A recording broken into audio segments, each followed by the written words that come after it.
It's the Rob from 106.1 KISS FM alongside my broadcast colleague.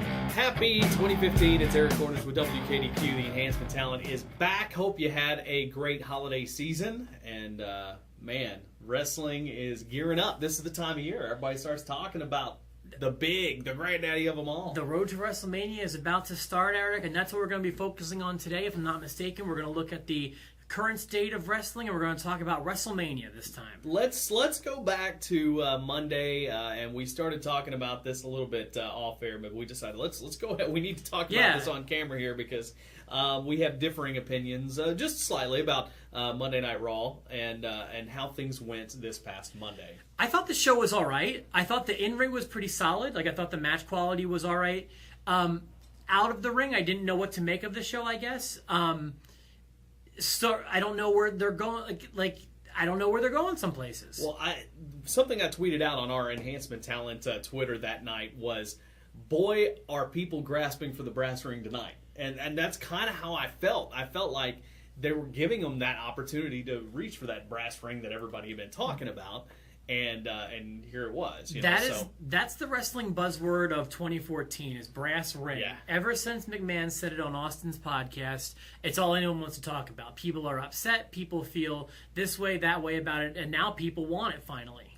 And I think what's interesting is they gave him that opportunity. And here's what I think. I mean, we've talked about it many times. I think we've decided that Roman Reigns is the guy that they've been behind. Roman Reigns is the guy that they want to go to WrestleMania, to take over, to beat Brock Lesnar. However, I feel like they're nervous about that decision, and I feel like they kind of had a meeting and said, okay, anybody that's a possibility besides Roman Reigns, go out there and do your best. Because that's kind of what I felt coming out of Monday night. Well, I don't know if people are coming around to this or not, but we've been saying it since we launched this show. He's good, but he's not great. And he's not the guy I want to put that's not the basket I'm going to put my eggs in. He's not the horse from my cart, personally. And I think you see things like, you've got the Daniel Bryan announcement, which I thought was great, that he's going in the Royal Rumble. He's coming back. That throws a wrench into everything. It does. You've got, Ryback, who, maybe it wasn't executed the right way. I mean, I would have done a backstage vignette, but him describing why he is who he is, we've needed that for 3 years with Ryback. Well, yes and no. That was one thing that I wasn't crazy about. Now, it could go on to be something like the Three Faces of Foley interview with Jim Ross, or it could go on to be, in my opinion, a misstep for him. I want him to be that inhuman monster.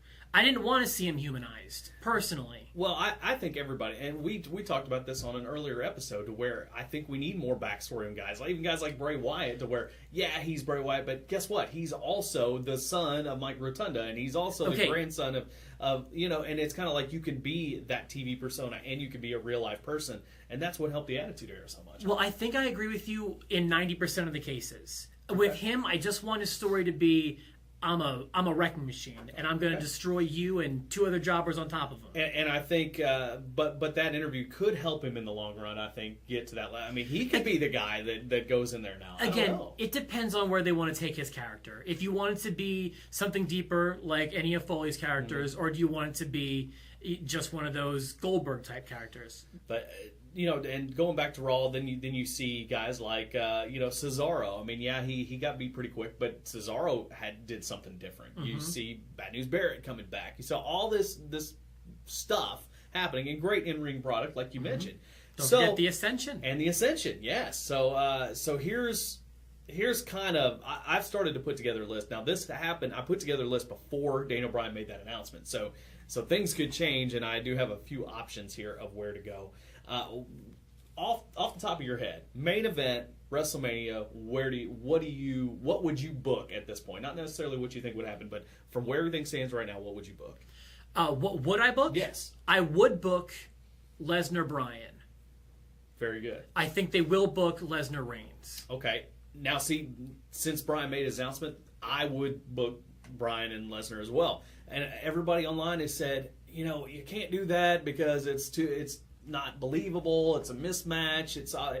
That's what makes it so great, in my opinion. And I think any match that you put together with those two, they can make it realistic. I think Brock will do his best to put Daniel Bryan over, and in the process, make it look like he's killing Daniel Bryan, and that's what makes the match so good. You gotta remember, this is pro wrestling. That's what they do. Exactly. So I am cool with that match. But here's what I put before I knew Bryan was coming back. Let's just think about this. What if Cena wins the title from Brock Lesnar at the Royal Rumble, and Dolph Ziggler wins the Royal Rumble? I think that's far-fetched. I don't think it's as far-fetched as you may think, because they are putting more stock in Ziggler these days. Mm-hmm. They have kind of glossed over the fact that, you know what, Ziggler was the guy that saved Team Cena at the Survivor Series. He beat 3 guys in one night. John Cena lost. You know, there's natural tension between those two. And, you know, how cool would it be to kind of see a heel edge to Ziggler going into WrestleMania and maybe beating Cena? That's the torch passing. I see a more likely scenario there. And maybe Bryan and Brock, you know, that may be the title match. I could still see this match happening. Well, like I said, Bryan's return throws a lot of wrenches into this, but who Cena faces at WrestleMania, to me, is the big question mark. Because I don't know who it is right now. I think that would be a great match, title or not. I think that would be a great match, and there's natural tension there.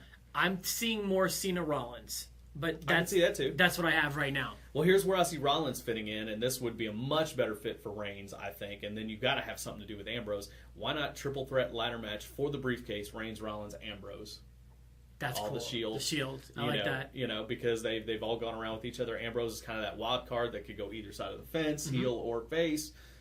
You know, I think that would be a good one. Everybody has talked about the pairing potentially with Triple H and Sting. And everybody has talked about Undertaker and Sting. And it goes back and forth. What if Taker and Sting teamed up together to face the newly formed alliance?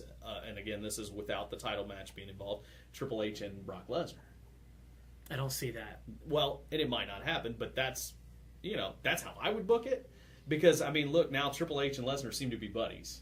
That seemed to be what you see on Monday night. Okay, there's that, but I think you've got 2 big matches there. And I think they'd be blowing their wad on one if they did it like that. I think people care about both those matches separately. Yeah, no, I agree. I see. Everyone's talking about Taker and... I agree that's less likely, but I don't think anybody's talking about it but it would make sense, though. I'm with you. You agree with me that would make sense. That's the way Raw signed off on Monday. It led you to believe that there's some sort of pairing there. Right. And then just kind of filling out the card. I mean, I think we could see Randy Orton's got to be involved some way, and I think maybe he's a good opponent for Bray Wyatt. Maybe. I'm hearing Wyatt and Undertaker. I'm sure you've heard that too. Sure, I've heard that. Then, you know, I don't know if the Ryback and Rusev feud will escalate before Royal Rumble. I would much rather see that match at WrestleMania. Which one, Ryback and Rusev? I can see that. I think that's a much better WrestleMania match. Hey, let me ask you this. Yeah. Let's say you have Wyatt and Undertaker. Now the streak's over. How do you book that? I think you book Taker with a win. Okay. And that may be the last, you know, the send off. It may be, yeah. I think he's got to get his heat back, you know. And if Bray, and we've said it time and time again, I don't think Bray can be hurt by a loss. No, that's right. It's definitely true. People will always be interested. I think in he's him. Invincible at this point. It hasn't happened yet to where he's been hurt by any of his losses. So I think he's okay. I think we bring back the Andre the Giant Battle Royal. What do you think? Yeah, I hope that they do. And early favorite on this one, if Ryback or Rusev, they would be my top 2 favorites if they're in it. I'd say if they're not, maybe somebody like Bad News Barrett. Not a bad choice. So lots of places that they can go. This past week only made things more confusing. I agree. Excited to see where things go tonight, and also at the Royal Rumble. We'll probably have a little bit more info, leading up to WrestleMania, I'm sure, at least by the Rumble time. Yeah, absolutely. One of my favorite pay-per-views of the year, Cornish. Yeah, it's coming, and we always have our battle for the urn, which happens, in behind the scenes there. But that's right. We'll talk about that later. Ben, you're not winning it this year. We've got a studio audience here today. Anyway, that's the Enhancement Talent, first one of 2015. If you got any comments, you can send us emails. You can tweet us at the eTalent, and we look forward to seeing what 2015 holds.